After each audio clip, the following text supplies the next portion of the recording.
الحمد لله نحمده ونستعينه ونستغفره ونعوذ بالله من شرور أنفسنا ومن سيئات أعمالنا من يهده الله فلا مضل له ومن يضلل فلا هادي له وأشهد أن لا إله إلا الله وحده لا شريك له وأشهد أن محمدا عبده ورسوله أما بعد فإن خير الحديث كتاب الله وخير الهدي هدي محمد صلى الله عليه وسلم وشر الأمور محدثاتها وكل محدثة بدعة وكل بدعة ضلالة وكل ضلالة في النار فأعوذ بالله السميع العليم من الشيطان الرجيم بسم الله الرحمن الرحيم محمد رسول الله والذين معه أشداء على الكفار رحماء بينهم تراهم ركعا سجدا يبتغون فضلا من الله ورضوانا۔ محترم سامعین کرام، بزرگان دین، نوجوانان ملت اسلامیہ اور خواتین اسلام، گزشتہ خطبہ جمعہ میں ذی الحجہ کے مہینے کے بعد شروع ہونے والا وہ مہینہ جس کو اسلامی زبان میں محرم الحرام کا مہینہ کہا جاتا ہے، اس کی مناسبت سے اور مسلمانوں کے درمیان جو بدعقیدگیاں اور اسی طریقے سے غلط رسوم و رواج پھیلتے چلے جا رہے ہیں، جن کے نتیجے میں وہ لوگ جو صحابہ کرام کو گالیاں دیتے ہیں، صحابہ کرام کو اسلام سے خارج قرار دیتے ہیں، قرآن مجید کو ناقص کتاب قرار دیتے ہیں، اسلام کے بنیادی عقائد پر نقد و تنقید کرتے ہیں، ان لوگوں سے ہٹ کر کے وہ مسلمان جو قرآن و سنت کو ماننے والا ہے، وہ مسلمان جو قرآن و سنت کا حامی ہے، وہ مسلمان جس کو ہم سنی مسلمان کے نام سے جانتے ہیں، اور وہ قرآن مجید کی عظمت، صحابہ کرام کے مقام اور قرآن و سنت کی عظمت سے اچھی طرح سے واقف ہے،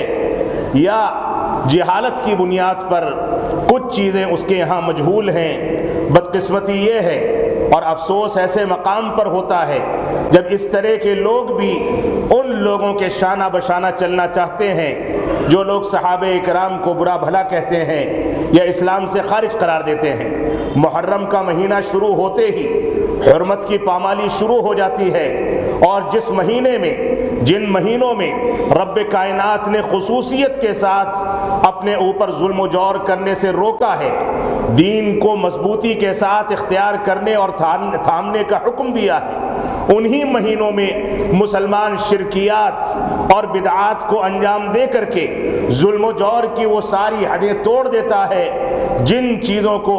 اللہ رب العالمین نے سب سے بڑا ظلم قرار دیا، سب سے بڑا جرم قرار دیا، ان چیزوں کو اختیار کر کے مسلمان ظلم و جور کا شکار ہو جاتا ہے اور ظالم و جابر کہلاتا ہے۔ اس وجہ سے ہماری ذمہ داری ہے کہ ہم اسلامی تاریخ کا حقیقت کے ساتھ مطالعہ کریں، باریکی کے ساتھ مطالعہ کریں، صحابہ کرام کی عظمت کو، صحابہ کرام کے مقام کو، قرآن مجید کے مقام کو، اسلامی شاعر کے مقام کو، اسلامی مقدسات کے مقام کو، اسلام نے ہم کو جو کچھ حکم دیا ہے ان چیزوں کی اہمیت، ان چیزوں کی عظمت، ان چیزوں کی فضیلت اور ان چیزوں کے مقام کو سمجھ کر کے اس دنیا میں زندگی گزاریں تاکہ ہم سچے مسلمان بن سکیں۔ آئے دن ہمارے اوپر، ہمارے عقائد پر، ہمارے مسائل پر، آئے دن ہمارے مذاہب پر، ہمارے اعتقادات پر، اور جس انداز سے اسلامی رواداریوں اور ہندوستانی تہذیبوں پر آئے دن جس انداز سے فیصلے آ رہے ہیں، جس انداز سے ہمارے معاشرے کو خراب کرنے کے وسائل پیدا کیے جا رہے ہیں، ایسی صورتوں میں کم از کم ہماری یہ بنیادی ذمہ داری ہے، اخلاقی ذمہ داری ہے، دینی فریضہ ہے کہ ہم دین کی جانب رجوع کریں۔ یہ ہم جنس پرستی پر جس انداز سے فیصلہ آیا ہے، ہم گزارش کریں گے، اپیل کریں گے کہ اس پر نظر ثانی کی جائے۔ یہ چیزیں جو ہندوستانی تہذیب کو بھی تباہ و برباد کرتی ہیں، وہ چیزیں جو کسی بھی مذہب کے اندر کسی بھی انداز کی گنجائش نہیں رکھتی، وہ چیزیں جو نئی نسل کی افزائش کے وسائل ہی کو ختم کر دیں، وہ چیزیں جو ہمارے معاشرے کے اندر بے حیائی کو عام کریں، بے راہ روی کو عام کریں، ہمارے معاشرے کے اندر بیماریوں کو پھیلائیں، ہمارے معاشرے میں نہ جانے کون کون سی خرابی پیدا ہو، ان چیزوں پر ہم نظر ثانی کرنے کی اپیل کرتے ہیں۔ اللہ رب العالمین ہم کو، ہمارے ذمہ داران کو، عدلیہ کو اور تمام کے تمام متعلقین کو سوچ سمجھ کر کے فیصلے لینے اور اپنے فیصلوں پر نظر ثانی کرنے کی توفیق عطا فرمائے۔ اسلام تو صاف کہتا ہے کہ اس انداز کا عمل کرنے والوں کو اگر اسلامی حکومت ہے تو قتل کر دیا جائے۔ اسلام تو صاف کہتا ہے کہ اس انداز کے اعمال کے رواج پانے کے بعد ممالک میں، شہروں میں اور ہمارے ماحول میں رب کائنات کا عذاب نازل ہوتا ہے۔ اس وجہ سے کم از کم ہم اس جوہر کا، اس بدتمیزی کا، اس بد تہذیبی کا، اس بے حیائی کا حصہ بن کر کے اللہ رب العالمین کے عذاب کو دعوت نہیں دینا چاہتے۔ اللہ رب العالمین ہم کو عقل سلیم عطا فرمائے۔ تو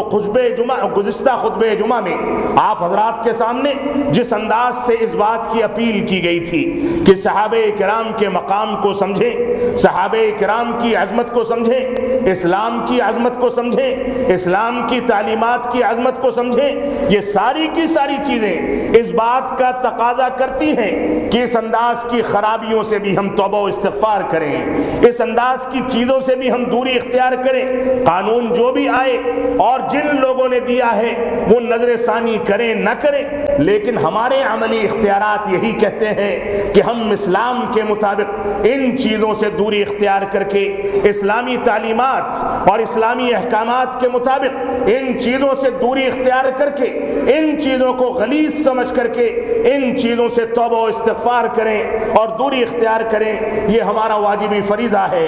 دینی فریضہ ہے، اخلاقی فریضہ ہے۔ ایک جانب ہمارے معاشرے میں خواتین کے حقوق کی باتیں اٹھائی جاتی ہیں اور دوسری جانب ان چیزوں کو رواج دے کر کے ان خواتین کی حق تلفی کی جاتی ہے۔ اللہ رب العالمین ہم کو عقل سلیم سے نوازے۔ تو آپ حضرات کے سامنے صحابہ کرام کی عظمت کے بارے میں رسول اکرم صلی اللہ علیہ وسلم کی احادیث اور قرآن مجید کی آیات کی روشنی میں تھوڑی سی گفتگو کی گئی تھی اور یہ اشارہ کیا گیا تھا، یہ وعدہ کیا گیا تھا کہ اسی موضوع کو آگے بڑھایا جائے گا۔ آپ دیکھیں صحابہ کرام میں خلفائے راشدین کی زندگی کو دیکھ لیں، آپ صحابہ کرام میں اور اس کے بعد خلفائے راشدین کے دور کے بعد ان صحابہ کرام کی زندگیوں کو دیکھ لیں جو آل بیت میں سے، اہل بیت میں سے اپنے آپ کو شمار کرتے تھے۔ ان کا تعلق رسول اکرم صلی اللہ علیہ وسلم کے مقدس خاندان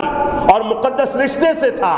رسول اکرم صلی اللہ علیہ وسلم کی بیویاں ہوں، آپ کی بیٹیاں ہوں، آپ کی آل اولاد ہو، آپ کے رشتہ دار ہوں، آپ کے داماد ہوں اور آپ سے رشتہ داریاں قائم کرنے والے افراد ہوں، یہ ساری کی ساری وہ مقدس ہستیاں تھیں جن لوگوں نے تقوی اور پرہیزگاری میں ایسی مثالیں قائم کی کہ رہتی دنیا تک کوئی قوم، کوئی طاقت، کوئی مذہب و ملت کسی مسلک کو ماننے والا اس کا عشر عشیر بھی پیش نہیں کر سکتا۔ صحابہ کرام کے تقدس کا، صحابہ کرام کے مقام کا یہ عالم تھا کہ یہ لوگ خواہش کرتے تھے کہ کاش کہ میں چڑیا بنا دیا جاتا، میں جانور بنا دیا جاتا، آخرت میں اللہ رب العالمین مجھ سے سوال نہ کرتا بلکہ میں مٹی میں ملا دیا جاتا، میں سوال و جواب کا مکلف نہ ہوتا۔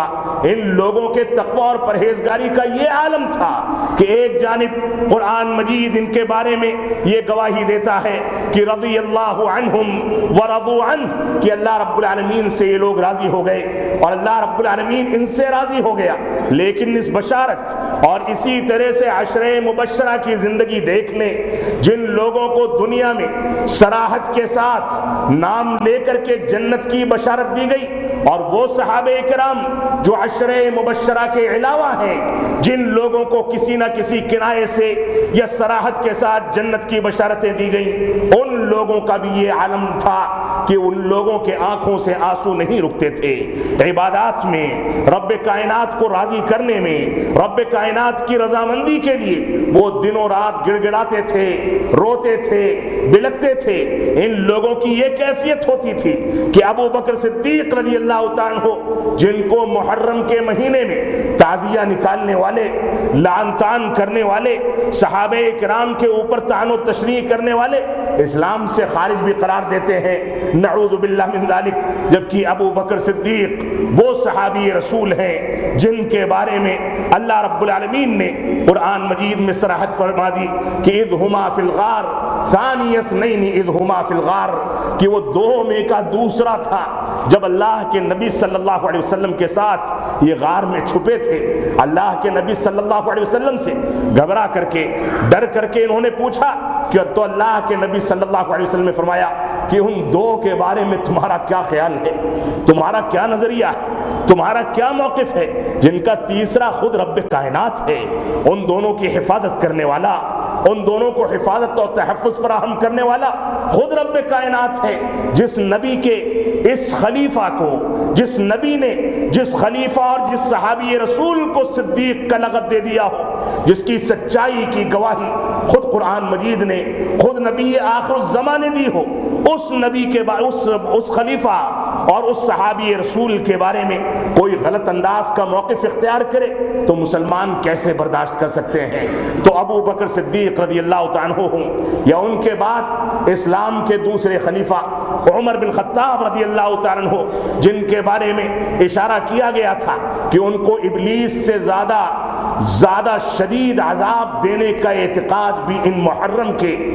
تعزیہ نکالنے والوں کے اندر پایا جاتا ہے، جبکہ عمر بن خطاب رضی اللہ تعالیٰ عنہ کے بارے میں اللہ کے نبی صلی اللہ علیہ وسلم فرماتے ہیں کہ جس گلی سے عمر گزر جاتا ہے شیطان کو گزرنے کی ہمت نہیں ہوتی۔ اور کیا خوب کہا ہے کسی کہنے والے نے، کسی رافضی سے، کہ ہم مسجد نبوی میں باب عمر سے داخل نہیں ہوتے، کسی رافضی نے کہا تھا، تو کسی سنی نے جواب دیا کہ اللہ کا کرم ہے، اللہ کا فضل ہے، اور عمر تم پر اللہ رب العالمین کا درود و سلام اور بے شمار برکتیں اور رحمتیں نازل ہوں کہ تم سے شیطان تمہاری زندگی میں بھی بھاگتا تھا اور تمہاری موت کے بعد بھی بھاگتا ہے۔ اللہ رب العالمین ہم کو اپنے اسلاف کا احترام کرنے کی توفیق عطا فرمائے۔ تو اللہ کے نبی صلی اللہ علیہ وسلم کے یہ ساتھی، چاہے خلفائے راشدین ہوں یا اس کے بعد کے ادوار میں خلافت امویہ کے سپہ سالار اور اسی طرح سے خلافت امویہ کے ذمہ داران ہوں، یا اس کے بعد کے ادوار میں خلفائے راشدین کے بعد عمر بن عبدالعزیز رحمۃ اللہ علیہ کا دور ہو، یا اس کے بعد کے ادوار میں تابعین اور تبع تابعین کا دور ہو، یہ سارے کے سارے ادوار خیر القرون کے ادوار ہیں۔ ان لوگوں سے کسی بھی انداز سے کوئی مسلمان اگر براءت کا یا نفرت کا اظہار کرتا ہے تو اس کا ایمان مکمل نہیں ہو سکتا، بلکہ ان چیزوں کو دل و دماغ میں بیٹھانے کے بعد انسان کے دل سے ایمان خارج ہو جاتا ہے۔ اللہ رب العالمین ہم کو اپنے اسلاف کا احترام کرنے کی توفیق عطا فرمائے۔ تو آئیے قرآن و سنت کی روشنی میں انہی صحابہ کرام کے مزید بعض فضائل پر کچھ گفتگو کی جائے۔ عمر بن خطاب رضی اللہ تعالیٰ عنہ، ابو بکر صدیق رضی اللہ تعالیٰ عنہ اور بے شمار صحابہ کرام جن کی فضیلتیں قرآن و سنت میں وارد ہوئی ہیں، اس سے متعلق ابو بکر صدیق رضی اللہ تعالیٰ عنہ کہتے ہیں کہ میں نے اللہ کے نبی صلی اللہ علیہ وسلم سے غار میں تھا تو کہا، قلت للنبی وانا فی الغار، میں غار میں تھا تو اللہ کے نبی صلی اللہ علیہ وسلم سے کہا، لو ان احدهم نظر تحت قدمیہ لابصرنا، اگر یہ کفار و مشرکین جو ہم لوگوں کو تلاش کر رہے ہیں، اگر انہوں نے اپنے نیچے کی جانب جھانک لیا، یہ اوپر ہیں ہم لوگ نیچے ہیں، اگر دیکھ لیا اپنے قدموں کی جانب تو ہم کو دیکھ لیں گے۔ تو اللہ کے نبی صلی اللہ علیہ وسلم نے فرمایا، ما ظنک یا ابا بکر، اے ابو بکر تمہارا کیا گمان ہے، تم کیا سوچتے ہو، بِاثْنَيْنِ اللہ ثالثہما، ان دو لوگوں کے بارے میں جن کا تیسرا رب کائنات ہے۔ اللہ رب العالمین ہے۔ یہ فضیلت، یہ عظمت اگر حاصل تھی تو ابو بکر صدیق کو حاصل تھی، اس کے باوجود ان پر طعن و تشنیع کی جائے تو اس کو برداشت نہیں کیا جا سکتا۔ صحیح بخاری صحیح مسلم کی روایت ہے۔ اسی طرح سے اللہ رب العالمین نے اللہ کے رسول صلی اللہ علیہ وسلم نے ممبر پر فرمایا، مسجد نبوی کے ممبر پر تشریف فرما تھے، فرمایا ان عبدا خیرہ اللہ بین ان یؤتیہ من زہرۃ الدنیا ما شاء وبین ما عنده فاختار ما عنده فبکا ابو بکر۔ اللہ کے نبی صلی اللہ علیہ وسلم ممبر پر فرماتے ہیں کہ اس آدمی کے بارے میں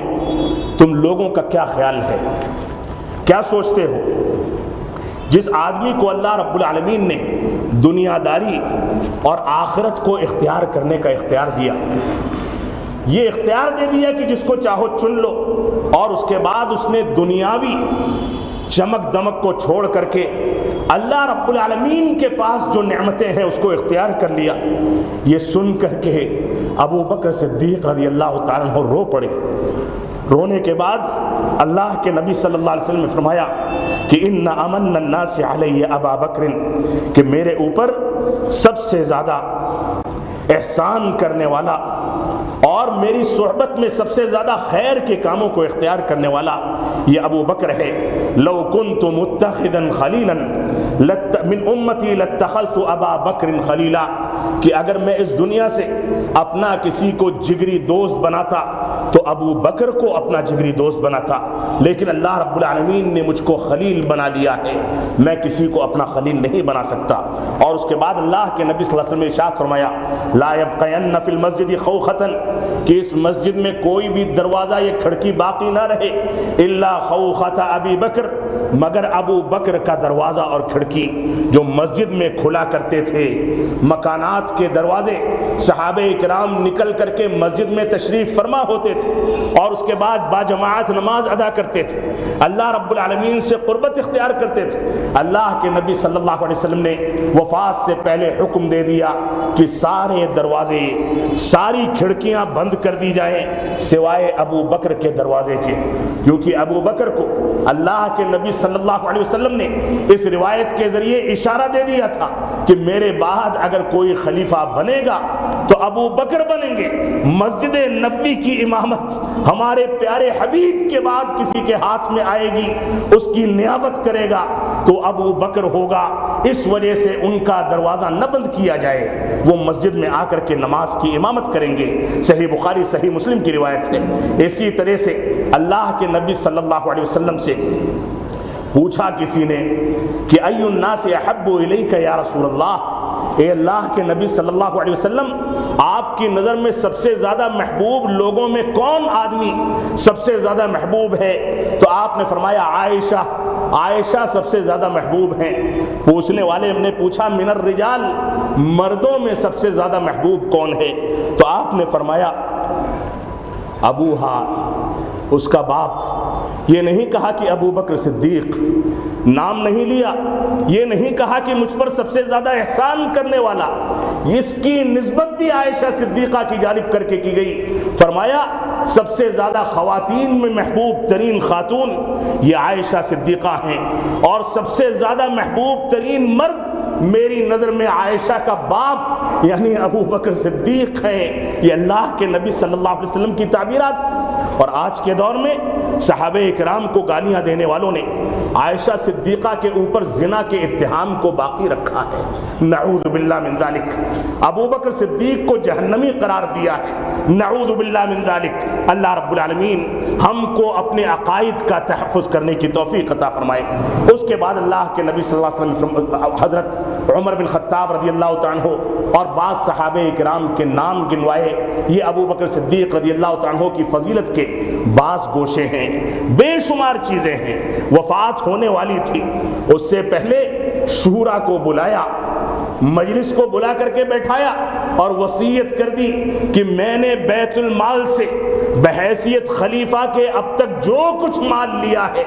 اس پورے کے پورے مال کو بیت المال میں واپس کر دیا جائے۔ میری فنا جائیداد، میری فنا چیز، میرا فنا اثاثہ جائیداد تو تھی نہیں، لیکن فلاں فلاں چیزیں بیچ کر کے بیت المال میں یہ پورا سرمایہ لوٹا دیا جائے، یہ تقوی اور پرہیزگاری کی ایک چھوٹی سی مثال تھی۔ عمر بن خطاب رضی اللہ عنہ کو بیت المال سے بیماری کی صورت میں شہد کے استعمال کی بات کہی گئی۔ اطباء نے کہا کہ آپ اپنی بیماری میں شہد کا استعمال کریں۔ شورا کو بلاتے ہیں، پوچھتے ہیں کہ بیت المال میں جو شہد رکھا ہے، جو جمع کیا گیا ہے، اس میں سے تھوڑے سے شہد کی ضرورت ہے، اگر آپ لوگ اجازت دیں تو میں اس کو استعمال کر لوں۔ تقوی اور پرہیزگاری کا یہ عالم تھا ہمارے اسلاف کا، اور اس کے باوجود ان لوگوں کے اوپر لعن طعن کیا جائے۔ تو عمر بن خطاب رضی اللہ عنہ کے بارے میں ان کے فضائل بھی سنتے چلیں۔ اللہ کے نبی صلی اللہ علیہ وسلم سے روایت ہے، فرماتے ہیں کہ دخلت الجنت و اتیت الجنہ، میں جنت میں داخل ہوا۔ جب معراج میں گئے تو جنت میں آئے تو کہتے ہیں فابصرت قصرا فقلت لمن هذا، کہتے ہیں کہ میں نے ایک محل دیکھا، فرشتوں سے پوچھا کہ یہ محل کس کے لیے تیار کیا گیا؟ ان لوگوں نے کہا کہ عمر بن خطاب کے لیے تیار کیا گیا۔ اللہ کے نبی صلی اللہ علیہ وسلم معراج کے موقع پر ہیں تو اللہ کے نبی صلی اللہ علیہ وسلم کہتے ہیں فَأَرَدْتُ أَنْ أَدْخُلَهُ، میں نے چاہا کہ میں اس میں داخل ہو جاؤں لیکن داخل نہیں ہو سکا۔ فرمایا فَلَمْ يَمْنَعْنِي إِلَّا عِلْمِي بِغَيْرَتِكَ، اے عمر تمہاری غیرت اور حمیت کی جانکاری کی وجہ سے میں اس میں داخل نہیں ہوا، کیونکہ میں جانتا ہوں کہ تم بہت باغیرت اور باحمیت ہو۔ اللہ کے نبی صلی اللہ علیہ وسلم کا اتنا کہنا تھا تو عمر بن خطاب رضی اللہ عنہ نے کہا یا رسول اللہ بِأَبِي وَأُمِّي، اے اللہ کے نبی صلی اللہ علیہ وسلم میرے ماں باپ آپ پر قربان جائیں، علیک اغار، کیا میں آپ پر غیرت کروں گا؟ اور بعض روایات میں ہے کہ عمر رضی اللہ عنہ رو پڑے اور روتے اور بلکتے کہا کہ اللہ کے نبی صلی اللہ علیہ وسلم کیا یہی رہ گیا ہے کہ میں آپ پر غیرت کروں؟ کیا میں آپ پر غیرت کروں گا؟ یہ صورتحال تھی ہمارے اسلاف کی، خلفائے راشدین کی۔ اللہ کے نبی صلی اللہ علیہ وسلم نے ایک جگہ پر ارشاد فرمایا انی لا ادری ما قدر بقائی فیکم فاقتدوا بالذین من بعدی واشار الی ابی بکر وعمر۔ ابن ماجہ کی صحیح روایت ہے، اللہ کے نبی صلی اللہ علیہ وسلم کہتے ہیں کہ مجھ کو نہیں پتا ہے کہ میں تمہارے بعد کتنے دن زندہ رہوں گا، لہٰذا میرے بعد ان دونوں شخصیات کی پیروی کرنا۔ آپ نے ابو بکر اور عمر کی جانب اشارہ فرمایا ان دونوں کی پیروی کر کے اپنے دین کو، اپنی آخرت کو، اپنی دنیا کو سنوارنا ہو تو ان لوگوں کی پیروی کرنا۔ یہ اللہ کے نبی صلی اللہ علیہ وسلم نے ان لوگوں کی فضیلت سے متعلق ارشاد فرمایا۔ اسی طرح سے اللہ کے نبی صلی اللہ علیہ وسلم ارشاد فرماتے تھے، کثرت کے ساتھ دعا کرتے تھے۔ عائشہ صدیقہ رضی اللہ عنہا راویہ ہیں، کہتی ہیں کہ اللہ کے نبی صلی اللہ علیہ وسلم فرماتے تھے اللہم اعز الاسلام بعمر بن الخطاب، اے اللہ رب العالمین اسلام کو عمر بن خطاب کے ذریعے سے عزت عنایت فرما، عزت عطا فرما۔ یہ عمر بن خطاب رضی اللہ عنہ کا رعب و دبدبہ تھا، ابن ماجہ کی صحیح روایت ہے۔ اسی طرح سے عبداللہ بن ابی کی موت پر اس کا بیٹا آیا اور اللہ کے نبی صلی اللہ علیہ وسلم سے آپ کی قمیص مانگی کہ اس کے ذریعے سے اس کی تدفین کا کام اور اس کو اس کا کفن دیا جائے، تو اللہ کے نبی صلی اللہ علیہ وسلم نے قمیص دے دی تو عمر بن خطاب رضی اللہ عنہ نے واپس لے لی اور فرمایا کہ آپ منافق کی نماز پڑھائیں گے، لیکن آپ نے پڑھا دی تو اللہ رب العالمین نے آیت کریمہ نازل فرمائی کہ اگر آپ ان لوگوں کے لیے ایک نہیں 70 بار بھی استغفار کر لیں تو رب کائنات ان کو بخشنے والا نہیں ہے۔ یہ عمر بن خطاب رضی اللہ عنہ کا وہ موقف تھا جس موقف کو اللہ رب العالمین نے سراہا ہے اور رسول اکرم صلی اللہ علیہ وسلم کی رائے کو ثانوی حیثیت دی ہے۔ بے شمار مقامات پر ایسے واقعات پیش آئے۔ اسی طرح سے اللہ کے نبی صلی اللہ علیہ وسلم نے ارشاد فرمایا ان اللہ وضع الحق علی لسان عمر یقول به، ابن ماجہ کی صحیح روایت ہے۔ اللہ رب کے رسول صلی اللہ علیہ وسلم فرماتے ہیں کہ اللہ رب العالمین نے عمر بن خطاب کی زبان پر حق کو جاری کر دیا،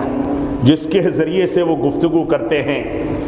بیان کرتے ہیں، لوگوں کے سامنے جرأت کے ساتھ قرآن و سنت کی تعلیمات کو واضح کرتے ہیں۔ ان کو خوف نہیں ہے ڈر نہیں ہے کہ کس انداز سے ان کے ساتھ ریئیکشن ہوگا،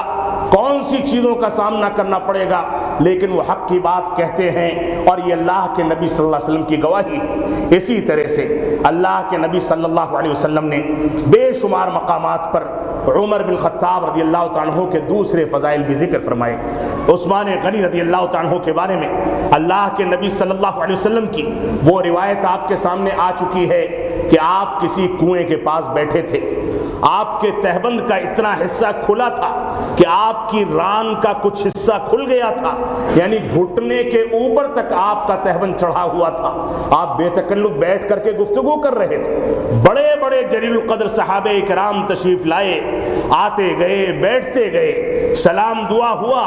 گفتگو چل رہی تھی، لیکن اتنے میں عثمان غنی آتے ہیں تو اللہ کے نبی صلی اللہ علیہ وسلم اپنے پیر کو سمیٹ لیتے ہیں، اپنے تہبند کو نیچے کر لیتے ہیں۔ صحابہ کرام نے کہا کہ اللہ کے نبی صلی اللہ علیہ وسلم آپ نے فنا کے آنے پر ایسا نہیں کیا، فنا کے آنے پر ایسا نہیں کیا، جبکہ ان سے اونچے درجے کے صحابہ کرام تھے۔ اللہ کے نبی صلی اللہ علیہ وسلم نے فرمایا کہ میں اس سے کیوں نہ حیا کروں جس سے فرشتے بھی حیا کرتے ہیں۔ ان کی حیا کی مثالیں اللہ کے نبی صلی اللہ علیہ وسلم نے دی تھیں، اور اسی حیا کی بنیاد پر، اسی عظمت کی بنیاد پر نبی آخر الزماں کی دو بیٹیاں پے در پہ عثمان غنی کے نکاح میں آتی ہیں۔ اس سے بڑی عظمت اور اس سے بڑی فضیلت کیا ہو سکتی ہے؟ اس کے باوجود عثمان غنی رضی اللہ تعالیٰ عنہ کے بارے میں آپ دیکھیں کہ کس انداز کا وتیرہ اختیار کیا جاتا ہے، کس انداز کے اتہامات لگائے جاتے ہیں، کس انداز کی باتیں بولی جاتی ہیں۔ عثمان غنی رضی اللہ تعالیٰ عنہ نے فرمایا تھا، اپنے مکان اور اپنے حجرے کی کھڑکی سے سر نکال کر کے کہتے تھے کہ اے مسلمانوں سن لو، میں نے جیش عسرا کو تیار کر کے جنت کی بشارت کو حاصل کیا تھا۔ اے مسلمانوں سن لو کہ میں نے بیر روما کو آدھا پہلے خرید کر کے مسلمانوں کے لیے وقف کیا، میٹھے پانی کا کوئی کنواں نہیں تھا، اور اس کے بعد یہودیوں کی شرارت کی بنیاد پر میں نے پورا کنواں خرید کر کے ساری کی ساری انسانیت کے لیے کہ اس سے پانی یہودی بھی پئیں مسلمان بھی پئیں وقف کر دیا، اور اس کے نتیجے میں مجھ کو جنت کی بشارت دی گئی۔ اللہ کے نبی صلی اللہ علیہ وسلم کے دور میں جب مسجد نبوی کی توسیع کا مسئلہ آیا تو عثمان غنی رضی اللہ تعالیٰ عنہ نے اس کی توسیع کرائی۔ اپنے دور خلافت میں مسجد نبوی کو کپریل ہٹا کر کے، کچا فرش ہٹا کر کے باقاعدہ پتھر سے تعمیر کرایا تاکہ مسلمانوں کو آرام کے ساتھ نماز پڑھنے کے امکانات پیدا ہو سکے۔ اس کھڑکی سے سر نکال کر کے یہ ساری کی ساری باتیں کہتے تھے، اور کہتے تھے کہ آج ایسے حالات ہو گئے کہ مجھ کو اسی بیر روما سے پانی پینے پر پابندی لگا دی گئی، میں 2 رکعت نمازیں اسی مسجد نبوی میں پڑھنا چاہوں جس کو میں نے تعمیر کیا ہے، تو ایسے حالات تم لوگوں نے بنا دیے کہ میں وہاں جا کر کے نماز تک نہ ادا کر سکوں۔ میں نے جیش عسرا کو تیار کیا، تمہارے لیے یہ کام کیے، اور اس کے بعد فرمایا کہ سن لو کہ اگر مجھے قتل کر دو گے یا مجھ کو قتل کر دیا جائے گا تو ایک ساتھ نماز نہ پڑھ پاؤ گے، تم لوگوں میں امن و سلامتی قائم نہیں ہو پائے گی، اور بے شمار چیزیں عثمان غنی رضی اللہ تعالیٰ عنہ نے وہاں ذکر فرمائی۔ عثمان غنی رضی اللہ تعالیٰ عنہ کو آج بھی خاندان پروری کا اتہام لگا کے بدنام کیا جاتا ہے۔ وہ خلیفہ رسول، وہ اسلام کا دوسرا خلیفہ جس نے اللہ کے نبی صلی اللہ علیہ وسلم کی 2 بیٹیاں لی،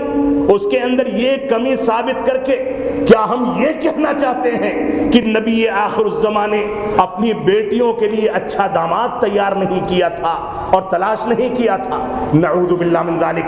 بشری تقاضے سے انسان سے غلطیاں ہوتی ہیں، لیکن صحابہ کرام سے غلطیاں ہو جائیں جن کو اللہ رب العالمین نے غلطیوں سے محفوظ رکھا، اس انداز کی باتیں کرنا یہ اتہام ہے۔ اور اپنے دامن میں جھانک کر کے دیکھیں کہ آپ خاندان میں کتنے ظلم و جور کرتے ہیں، اپنے گریبان میں جھانک کر کے دیکھیں کہ آپ نے اسلام کے تئیں کون سا انصاف اختیار کیا ہے، تب جا کے صحابہ کرام کے بارے میں سوچئے گا۔ اللہ رب العالمین ہم کو ان صحابہ کرام کا دفاع کرنے اور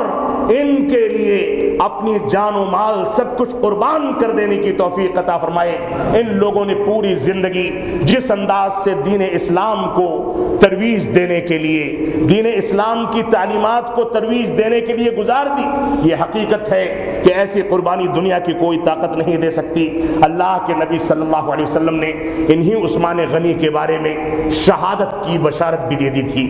آپ احد کی پہاڑی پر بیٹھے ہوئے تھے، پہاڑی ہلنے لگتی ہے تو اللہ کے نبی صلی اللہ علیہ وسلم اس پر ہاتھ مارتے ہیں،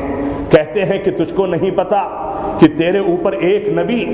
2 شہید اور 1 صدیق بیٹھا ہوا ہے۔ اللہ کے نبی صلی اللہ علیہ وسلم کی محبوب پہاڑی جس سے آپ محبت کرتے تھے اور وہ آپ سے محبت کرتی تھی، اس پر بیٹھ کر کے آپ نے یہ فرمان ذکر فرمایا۔ عثمان غنی رضی اللہ تعالیٰ عنہ کے دور خلافت حقیقت میں ایسا ذری دور ہے جس کی مثالیں دنیا کے کم ادوار میں مل سکتی ہیں۔ اللہ رب العالمین ہم کو ان بزرگوں کے ساتھ انصاف کرنے کی توفیق عطا فرمائے۔ اللہ کے نبی صلی اللہ علیہ وسلم کی احادیث کی روشنی میں عثمان غنی رضی اللہ تعالیٰ عنہ کی روایتیں اگر دیکھی جائیں تو اللہ کے نبی صلی اللہ علیہ وسلم نے فرمایا، من جہز جیش العسرۃ فلہ الجنہ، جس نے جیش عسرہ کو تیار کیا اس کے لیے جنت ہے۔ من اشترى بئر الرومۃ فلہ الجنہ، جس نے بئر روما کو خرید کر کے وقف کیا اس کے لیے جنت ہے۔ اللہ کے نبی صلی اللہ علیہ وسلم نے بے شمار فضائل ان کے بھی ذکر فرمائے، اور اس کے بعد اسلام کے چوتھے خلیفہ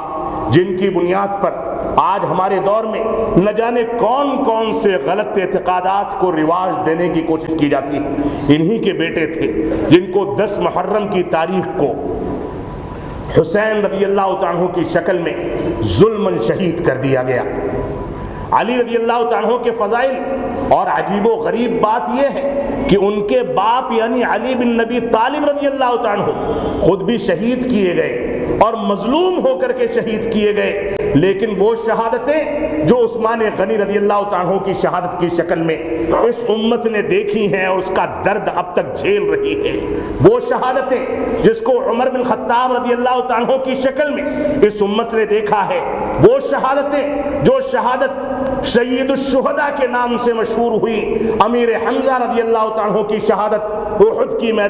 کے میدان میں، اور اس کے علاوہ بے شمار شہادتیں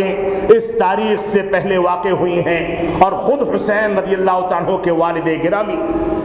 علی بن ابی طالب رضی اللہ عنہ بھی شہید کیے گئے۔ اللہ کے نبی صلی اللہ علیہ وسلم نے علی رضی اللہ عنہ کے بارے میں فرمایا، عہد الی النبی صلی اللہ علیہ وسلم النبی الامی انہ لا یحبنی الا مؤمن ولا یبغضنی الا منافق، کہ اللہ کے نبی صلی اللہ علیہ وسلم نے ان سے عہد و پیمان لیا کہ مجھ سے صرف مومن ہی محبت کرتا ہے اور مجھ سے منافق ہی نفرت کرتا ہے۔ اسی طرح سے اللہ کے نبی صلی اللہ علیہ وسلم نے ان کے بیٹوں کو جنت کے پھولوں میں سے ایک پھول قرار دیا۔ خیبر کے موقع سے اللہ کے نبی صلی اللہ علیہ وسلم نے فرمایا کہ کل میں خیبر کی فتح کا جھنڈا ایسی شخصیت کے ہاتھ میں دوں گا جس سے میں بھی محبت کرتا ہوں اور رب کائنات بھی محبت کرتا ہے اور وہ بھی اللہ اور اس کے رسول سے محبت کرتا ہے۔ صحابہ اکرام نے پوری رات اسی تگ و دو میں گزار دی کہ کون سی شخصیت کو جھنڈا دیا جائے گا۔ ساری رات سو نہیں سکے صحابہ اکرام، صبح حاضر ہوتے ہیں میدان میں، سب کو یہ تمنا ہے کہ کاش جھنڈا مجھ کو دے دیا جاتا، سب چاہتے ہیں کہ میں اللہ اور اس کے رسول سے محبت کا سرٹیفکیٹ حاصل کر لوں، لیکن اللہ کے نبی صلی اللہ علیہ وسلم نے اسی بھیڑ میں آواز لگائی کہ انا این علی بن ابی طالب، علی بن ابی طالب کہاں ہیں؟ صحابہ اکرام نے کہا کہ وہ تو یہاں آئے بھی نہیں ہیں، وہ تو رات میں اتنی تگ و دو میں لگے بھی نہیں تھے، ان کی آنکھ میں تکلیف ہے۔ اللہ کے نبی صلی اللہ علیہ وسلم نے فرمایا کہ جاؤ ان کو بلا کر کے لاؤ۔ ان کو بلا کر کے لایا گیا، آپ نے اپنا مبارک لعاب اپنے منہ سے نکال کر کے ان کی آنکھ میں لگایا اور اس کے بعد فرمایا کہ یہ لو جھنڈا اور جاؤ خیبر کو اللہ اور اس کے رسول کے پیغام کی بنیاد پر، توحید اور اتباع رسول کی بنیاد پر فتح کر لو۔ یہ ہمارے بزرگ تھے، یہ خلفائے راشدین تھے جن کے بعض فضائل آپ کے سامنے ذکر کیے گئے ہیں۔ اللہ رب العالمین ہم کو قرآن و سنت کی پیروی کرنے کی توفیق عطا فرمائے۔ یہی اتنا نہیں ہے، اللہ کے نبی صلی اللہ علیہ وسلم نے ان لوگوں سے رشتہ داریاں کی۔ ابو بکر صدیق کی بیٹی عائشہ صدیقہ اللہ کے نبی صلی اللہ علیہ وسلم کی زوجیت میں آئی رضی اللہ تعالی عنہا۔ اسی طرح سے عمر بن خطاب رضی اللہ تعالیٰ عنہ کی بیٹیوں سے آپ نے نکاح کیا۔ عثمان غنی کو اپنی بیٹیاں دی، علی بن نبی طالب کو اپنی بیٹی دی رضی اللہ تعالی عنہم مجمعین۔ یہ بے شمار آل بیت اور آل رسول کے درمیان جس انداز سے رشتہ داریاں تھیں، اس کے باوجود آج یہ کہا جاتا ہے کہ ہم اپنے بیٹوں کا، اپنے بچوں کا نام معاویہ سے موسوم نہیں کریں گے، ابو بکر سے موسوم نہیں کریں گے، عمر بن خطاب سے موسوم نہیں کریں گے، ان بچوں کا نام عثمان غنی نہیں رکھیں گے۔ آپ دیکھیں کہ ابو بکر صدیق رضی اللہ تعالیٰ عنہ کے بیٹوں کے نام کیا تھے، عثمان غنی کی اولاد کے نام کیا تھے،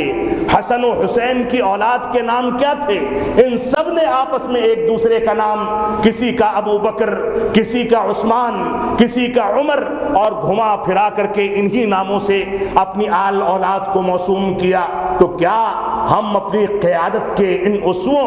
اور جن لوگوں کو اپنا قائد تسلیم کرتے ہیں، جن کی فضیلتوں کے بارے میں من گھڑت روایتیں تک گڑھ لیتے ہیں، ان لوگوں کے اسوے اور نمونے کو نہیں دیکھتے؟ اللہ رب العالمین ہم کو عقل سلیم عطا فرمائے، قرآن و سنت کی جانب رجوع کرنے، قرآن و سنت کی پیروی کرنے کی توفیق عطا فرمائے۔ ہم جب تک جئیں تب تک اسلام پر جئیں، جب ہمارا خاتمہ ہو تو ایمان پر ہو۔ بارک اللہ لنا ولکم فی القرآن المجید ونفعنی وإیاکم بالآیات والذکر الحمید، انہ تعالی جواد کریم ملک بر الرؤوف الرحیم۔